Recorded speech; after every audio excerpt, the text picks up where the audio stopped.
What is up, YouTubers? What is up, YouTubulars? What is up to my whiskey YouTubers? What is up to my whiskey family, my borderline alcoholics, all you guys and gals that are out there that just love the whiskey, love hunting it, love connoisseuring it, whatever it is. This is my channel. My name's Brunner. This is Mr. Liquor Sipper. So today we're gonna be hitting everyone with 7 myths. 7 myths that are most common within the realm of whiskey. The realm. I don't know why I call it the realm, like this is Thor or something like that. Anyway, if you guys are interested, stay tuned. We're just gonna jump straight into it. Let's go. Now, this day and age, it just seems like there's so many different types of whiskeys out there. There's so many new businesses that have not just taken on coffee, but then taken on clothing and then also taken on whiskey. We have other YouTubers that have jumped into the whiskey world. Now, with all that, there's so many myths. So we can call this whisk busters instead of myth busters. I don't know. I'm just trying to come up with something here. But one of the most common things is that people think, and this is myth number 1, by the way. So myth number 1. All right, myth number 1. Older whiskey always tastes better. Maybe. That is a subjective myth. Now, most people say this, but this is something that's busted. While there are plenty of wonderfully aged whiskeys that are out there, more often than not, you're gonna find that these aged whiskeys are, in fact, better for the majority of the time, but this is not always the case, and so because of that, this is a myth. Now, older expressions can be sometimes overly aged, and because they're overly aged, I forgot my mic is over there, so I might sound weird right now. Anyway, because some of this stuff is overly aged, it may come across too piney or too oaky or just too saturated, and sometimes it sits in a barrel too long and it just oversaturates the flavor profile, and then it just tastes like a giant leaf. Myth number 2. Now, coloring is always natural in whiskey. You see the coloring here? It's always natural, right? No, wrong, busted again. Not necessarily true. While bourbon and straight whiskey can't have added coloring, Scotch and some American whiskeys can contain artificial caramel colorings in order to, I guess, help appeal more to the eye. You know, kind of like sometimes when people like to have a tan. It's not really that they were born with a tan, as if they were Pacific Islander or they were Hispanic origin or something like that. They weren't born this way. Maybe it's Maybelline, or maybe they just went out and got a tan and got cancer. If you have cancer, I'm sorry. Just stay out of the sun.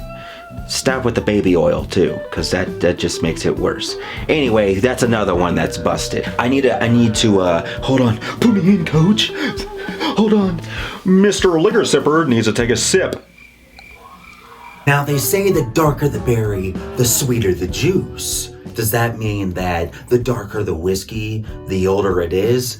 No. This is a myth, and it has been busted. As I stated, some of the whiskey can have some type of additives to it, such as caramel coloring. However, the coloring of the whiskey itself is more of a byproduct or derivative of the actual barrel or wood that it was aged inside, more so than it has anything to do with the actual age. So just because something is super dark, for example, it just happens to be right here, this True Blue by Balcones, aka Balcones, doesn't necessarily mean that it's been aged for 67,000 years. So that being said, if it is in fact a darker whiskey, that does not mean that it is super aged or super old or super elderly. It's elderly. It's an elderly whiskey. It's really old. 1884, was it? That's right. Uncle Nearest I hold you dearest. The next myth on the list. Now, this could be something that you didn't know, but if you're already into the whiskey world and the whiskey game, and you've been sipping for some time, you already know that this has come across your ears and your eyes at one point or another in some type of conversation, and that is, all bourbon is made in Kentucky. What? No, that is busted. Now, though, majority of the bourbon that you may come across in some of these stores, potentially, yeah, it did come from Kentucky. However, by law, bourbon can be made anywhere in the United States as long as it goes by the specific laws and specifications, because it is law and bourbon must abide by the law in order for it to be considered a bourbon.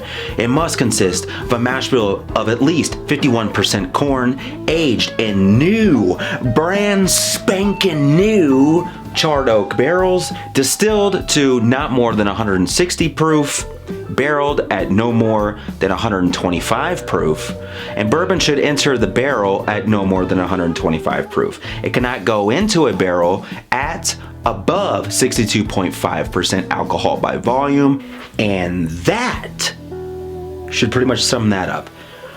Next myth, ya f***ing skanks. Fireball is whiskey.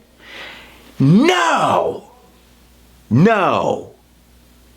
It is not. That is also a myth. This has been busted. Busted, busted, busted. That's right, guys and gals. It is busted. As its alcohol by volume is only 33%, Fireball is technically a specialty distilled spirit, thus not whiskey at all, which must be at least 40% alcohol by volume, as I just stated above in this last so-called myth. The next of this, especially nowadays, this one's going to be something that has come up a lot because we have a lot of different blends of whiskeys, right? So in this case, this next myth is age statements reflect every drop of whiskey inside that bottle.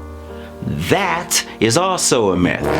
So age statements reflect the youngest whiskey in the blend. So even if a bottling contains 12-year-old whiskey, if it also contains 5-year-old whiskey, the age statement must be 5 years old. And number 7 myth is founding years on labels are always accurate. What? Of course not. How could they be accurate?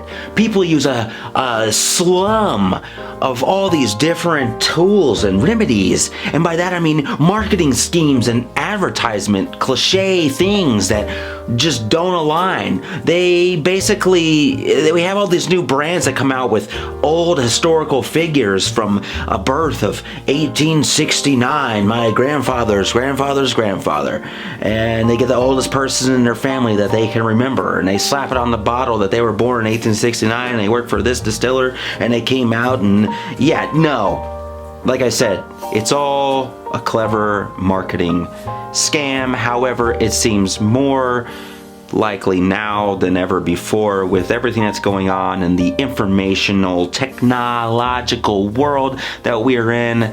Most of the time it's just as my mother would say, a shit sham job, because they're just trying to sell stuff to you guys. They're trying to bottle things that potentially actually don't have any historical facts or wasn't created in a garage distillery in the backwoods somewhere so cops wouldn't see them or whatever during the Prohibition era. Everything is not that honest, okay? More often than not, it's just not. Like, I could put Gucci on this shirt and it's actually Hanes and I could sell it to you for $450. That would be a lie, and I think I would go to prison for that. I think I just saw something about that on the news. Anyways, that hits your 7 mythical creatures that are walking amongst us within the whiskey world. So if you guys like this, maybe I'll go back and do some other myths that have popped up in the world, and we can do Whisk Busters. That could either be for whiskey or for cats, I guess, huh? And don't forget, tell your friends, tell your enemies, tell your doctors, tell your lawyers about Mr. Liquor Sipper, the underground king of whiskey reviews, whiskey news, and everything in between on Whiskey Tube. And I think that might just about cover it. Cheers. And keep on sipping, everyone.